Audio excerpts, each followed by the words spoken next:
भाजपा के महानगर अध्यक्ष आनंद द्विवेदी की अध्यक्षता में मध्य विधानसभा के अंतर्गत मतदाता अभिनंदन कार्यक्रम का आयोजन ऐशबाग रामलीला ग्राउंड में संपन्न हुआ, जिसमें मुख्य अतिथि के रूप में राज्यसभा सांसद डॉक्टर दिनेश शर्मा उपस्थित रहे। डॉक्टर दिनेश शर्मा महानगर अध्यक्ष आनंद द्विवेदी ने उपस्थित सभी मतदाताओं और कार्यकर्ताओं पर फूलों की वर्षा की और सभी को अंगवस्त्र और पुष्प माला पहनाकर उनका स्वागत किया। उन्होंने अपने अपने संबोधन में कहा कि हम यहाँ पर मतदाता के साथ साथ उस कार्यकर्ता का अभिनंदन करने आए हैं जिसने मतदाता को अपने घर से जागरूक करके मतदान स्थल तक लाने का कार्य किया है। इसके साथ उन्होंने कहा कि जब हमारे केवल 2 सांसद हुआ करते थे, 2 से लेकर के आज हमारी केंद्र में तीसरी बार लगातार एनडीए बहुमत की सरकार है, जो आप जैसे सैकड़ों मतदाताओं के मत से बनी हुई है। भारतीय जनता पार्टी के कार्यकर्ता चुनाव जीतने पर भी कुछ सीखते हैं और सीटें काम आने पर भी कुछ सीखते हैं, जिस पर समीक्षा होती है। और इसी के साथ 2027 में उत्तर प्रदेश में बहुमत की सरकार प्रदेश में बनाते हुए मध्य विधानसभा को भारी मतों से जीतने का संकल्प दिलाया। महानगर अध्यक्ष आनंद द्विवेदी ने कहा कि हमारी सरकार के कार्यों को जनता तक पहुंचाकर, जिनके दम पर हमने केंद्र में लगातार तीसरी बार और उत्तर प्रदेश में भी लगातार दूसरी बार भारतीय जनता पार्टी सरकार बनाने का कार्य किया है और 2027 में भी पिछले सभी रिकॉर्ड तोड़ते हुए हम तीसरी बार भी भारतीय जनता पार्टी सरकार बनाएंगे। मीडिया प्रभारी प्रवीण गर्ग ने बताया कि कार्यक्रम में मध्य विधानसभा के उप विजेता रजनीश गुप्ता, नगर निगम के उप सभापति गिरीश गुप्ता, पार्षद मुकेश मोंटी, मंडल अध्यक्ष आनंद पांडे, मंडल अध्यक्ष राकेश सिंह आदि क्षेत्रीय मतदाता सहित कार्यकर्ता उपस्थित रहे।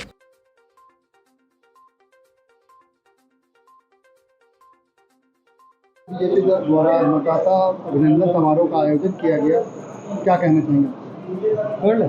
देखिए, भारतीय जनता पार्टी के निरंतर कार्यक्रम चलते रहते हैं। उसी के तहत पार्टी मध्य विधानसभा क्षेत्र में मतदाता सम्मान समारोह, जिन्होंने भारतीय जनता पार्टी को वोट दिया उनका भी सम्मान और जिन्होंने नहीं दिया उनका भी सम्मान, ये सम्मान समारोह की प्रतिक्रिया के तहत ये कार्यक्रम हुआ था।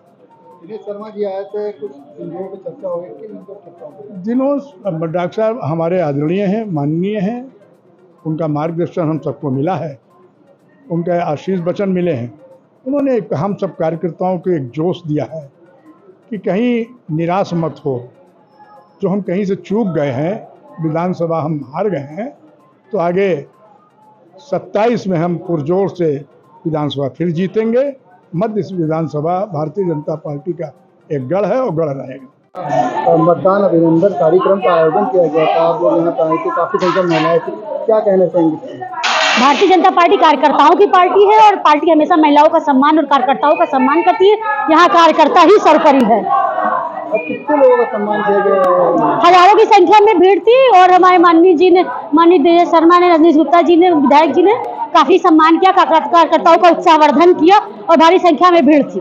क्या कहना चाहेंगे, संदेश क्या देना चाहेंगे? हमारी पार्टी का निर्देश है, धर्म है, इंसान का, जाति है, मानवता, किसी की जाति बंधन से नहीं बंध के रहते, एक ही मानवता एक संगठन में रहते। बाद में मतदाता अभिनंदन कार्यक्रम का आयोजन किया गया था, पूर्व डिप्टी सीएम दिनेश शर्मा आए हुए थे और काफी कार्यकर्ताओं को सम्मानित किया है, क्या कहना चाहेंगे? ये जो कार्यकर्ता सम्मेलन किया गया था, उनको अभिनंदन करने का, ये बहुत ज़रूरी था, क्योंकि कार्यकर्ता हताश हो गए थे चुनाव से कि सीटें नहीं जीती। लेकिन जो आज संबोधन किया है डॉक्टर दिनेश शर्मा ने, जिस प्रकार से बताया है कि हम लोग के परसेंटेज वोट के बढ़े हैं, हम लोग की सीटें जीती, लेकिन हम लोग के एक्सपेक्टेशन से कम सीटें आई, इसलिए हम दुखी हैं।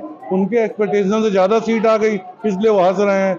मतलब वो 100 सीट पा के हंस रहे हैं, हम 200 सीट पा के दुखी है, क्योंकि हमारे एक्सपेक्टेशन, हमारी मेहनत ज़्यादा थी। उनको लग रहा है कि उनकी 50 सीट की औकात नहीं थी, 100 सीट मिल गई है, उसी में वो खुश हैं। तो इस बात को जितने जनप्रतिनिधि हैं या हमारे पार्टी के वर्कर हैं या लोकल लोग हैं, उनको समझाना था एक तरीके से कि भाई आप लोग इस तरीके से उदास ना होइए कि आने वाले समय में अब जो चुनाव आ रहा है वो ज़्यादा प्रतिष्ठा का विषय होगा। कुछ पुराने कार्यकर्ताओं को सम्मानित किया है, कुछ कितने लोगों को? यहाँ पुराने नहीं, सभी कार्यकर्ता जितने आए थे सबको सम्मानित किया गया है। क्या संदेश देना चाहेंगे आज के कार्यक्रम में? आज के कार्यक्रम में मैं संदेश देना चाहता हूँ, कार्यकर्ता हताश ना हो। जो इस बार हुआ है उसको भूल जाइए, लेकिन हुआ हम लोग के फेवर में हुआ है। लेकिन यही है कि जो मेहनत करता है 100 में 100 नंबर पाने की, उसको अगर 95 मिल जाते तो दुखी हो जाता है। और जो सोचता है हमें 33 मिल जाए, उसको 35 मिल जाते तो खुश हो जाता है। बस यही हम लोग का इस समय है। इसमें हम लोग को हताश नहीं होना है। आने वाला चुनाव ज़्यादा महत्वपूर्ण है और जम के उसकी तैयारी करनी है और इस चुनाव का जवाब देना है जम के। यहाँ पे मतदाता अभिनंदन कार्यक्रम का भव्य आयोजन किया गया। बीजेपी के काफी पुराने कार्यकर्ताओं को भी सम्मानित किया। क्या कहना चाहेंगे इस पर? देखिए, मध्य क्षेत्र के कार्यकर्ता, चाहे वो महिलाएं हों चाहे पुरुष हों, सब बहुत लगन से काम करते हैं और भले ही चुनाव का परिणाम कुछ रहा हो, हमारा मत प्रतिशत लगातार बढ़ रहा है। पाठक जी के चुनाव में ये परसेंटेज में 40.2% था, मेरे चुनाव में 44.43 पहुँचा और माननीय राजनाथ जी के चुनाव में 46.5 पहुँचा है। 2% ज़्यादा हमने मत के प्रतिशत में वृद्धि की है। इतनी गर्मी के बावजूद, इतनी प्रतिकूल परिस्थितियों के बावजूद, तो सभी कार्यकर्ता बधाई के पात्र हैं, सभी हमारी जनता मत से बधाई के पात्र है। और ये लखनऊ की तहजीब रही है कि हमेशा सबका धन्यवाद किया जाता है, शुक्रिया अदा किया जाता है। तो आज एक बड़ा कार्यक्रम करके सभी मतदाताओं का लगभग क्षेत्र के धन्यवाद ज्ञापित किया गया। शर्मा जी आए थे, क्या किन बिंदुओं पर चर्चा हुई आने वाले चुनाव को लेकर? दिनेश शर्मा जी भी इसी मध्य विधानसभा के निवासी हैं और मध्य क्षेत्र के चप्पे चप्पे से वाकिफ़ हैं। वो सभी उनके उद्बोधन से कार्यकर्ताओं में ऊर्जा भरी, उनमें नई ऊर्जा का संचार हुआ और सबने प्रण लिया कि 2027 में हम भारी बहुमत से विधानसभा को जीतने का काम करेंगे।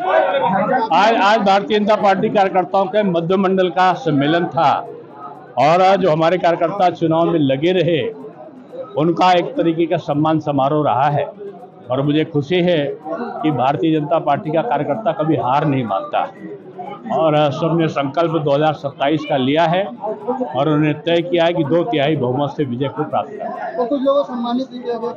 बहुत सारे पुराने कार्यकर्ताओं को हम लोगों ने सम्मानित किया है और बीजेपी का पुराना कार्यकर्ता हमारा आधार है, उसका सम्मान हमारा कर्तव्य है।